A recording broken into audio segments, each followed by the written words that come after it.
कानून का राज स्थापित करना और किसी तरह का माफिया हो, मेरा स्पष्ट मानना है उसको बाहर नहीं छोड़ सकता हूं, हर हालत में जेल के अंदर ही बंद करने का काम करेंगे।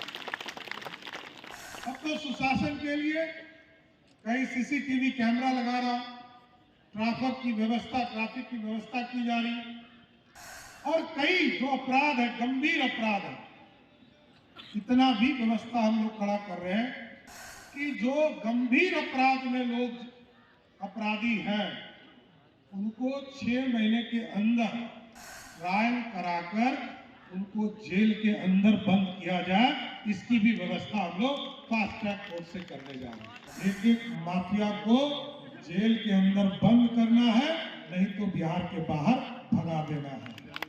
इसलिए बिहार में नई सरकार का गठन हो गया है, यानी नीतीश कुमार ने प्रचंड जीत हासिल की है और नीतीश कुमार की पुरानी टीम यानी पुरानी सेना के तौर पे फिर से भाजपा ने डिप्टी सीएम के तौर पे दो बड़े चेहरों पर दांव खेला, यानी सम्राट चौधरी और विजय सिन्हा दोनों फिर से बिहार के डिप्टी सीएम के तौर पे बागडोर को संभालने का काम किया।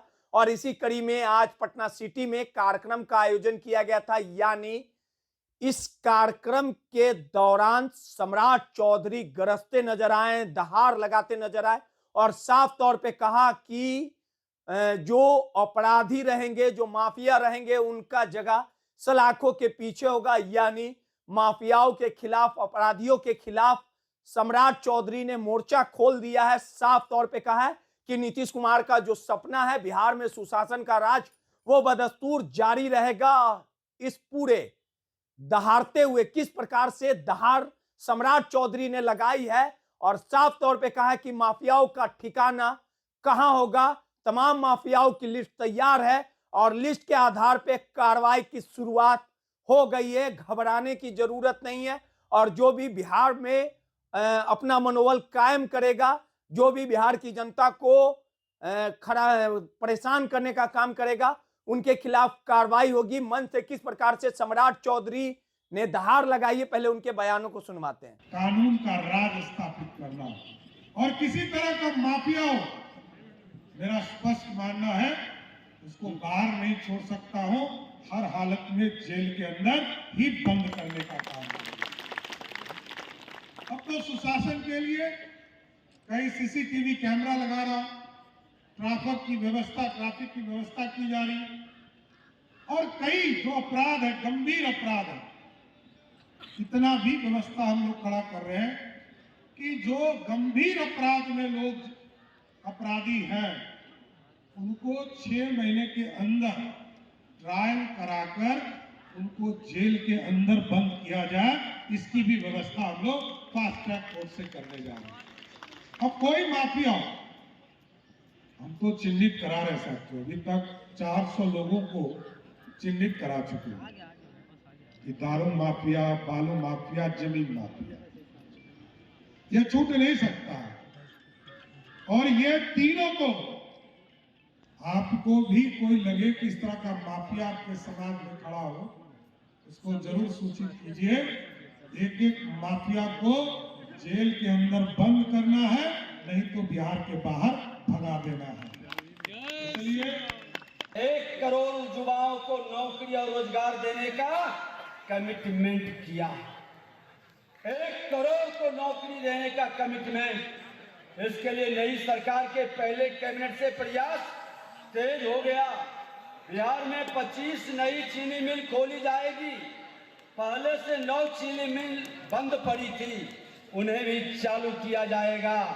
और एक चीनी मिल में प्रत्यक्ष या अप्रत्यक्ष मेरा लघु सीमांत किसान मजदूर, जिसको हमने श्रमिक बनाया, प्रधानमंत्री नरेंद्र मोदी जी और बिहार के मुख्यमंत्री जी ने उस श्रमिक वामपंथ कांग्रेस राजद के लोग मजदूर को मजबूर बनाया, लेकिन एनडीए के लोग श्रमिक बनाया।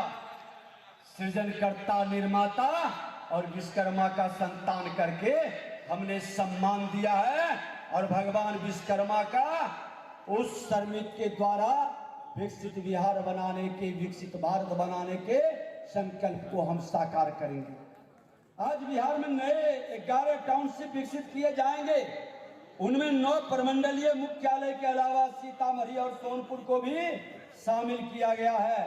बिहार को पूर्वी भारत का नया टेक हब के रूप में विकसित करने के उद्देश्य से defence corridor, semiconductor manufacturing park, global capability centre, mega tech city, fintech city की स्थापना का भी निर्णय लिया है।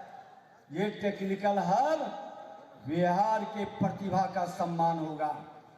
इस ज्ञान विज्ञान की भूमि पर हमारे बच्चे की प्रतिभा का पहला प्लान जो राजद के पीरियड में हुआ था, वह प्लान रुकेगा और एनडीए सरकार उस विद्वता को, उस प्लान को रोककर हम अपने ज्ञान के कौशल को बढ़ाएंगे, विकसित बिहार बनाएंगे, प्रधानमंत्री मुख्यमंत्री के सपना को साकार करेंगे।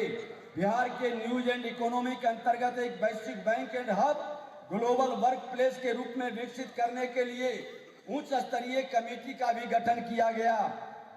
तो आपने सुना, सम्राट चौधरी काफी गुस्से में लाल थे, वहीं विजय सिन्हा उनके भी तेवर सख्त थे। साफ तौर पे उन्होंने भी सम्राट चौधरी के सुर में सुर मिलाते हुए कहा कि माफिया, अपराधी और जो बदमाश होंगे, जो मनमानी करेंगे, जिनके हौसले बुलंद होंगे, जो अपराध की घटनाओं को अंजाम देंगे, उनका ठिकाना सिर्फ जेल है। और हमारी सरकार ने कमर कस ली है, अब एक भी अपराधी नहीं बच पाएगा। सहयोगी अनिल के साथ रोहित, माई पीटीए समाचार, पटना।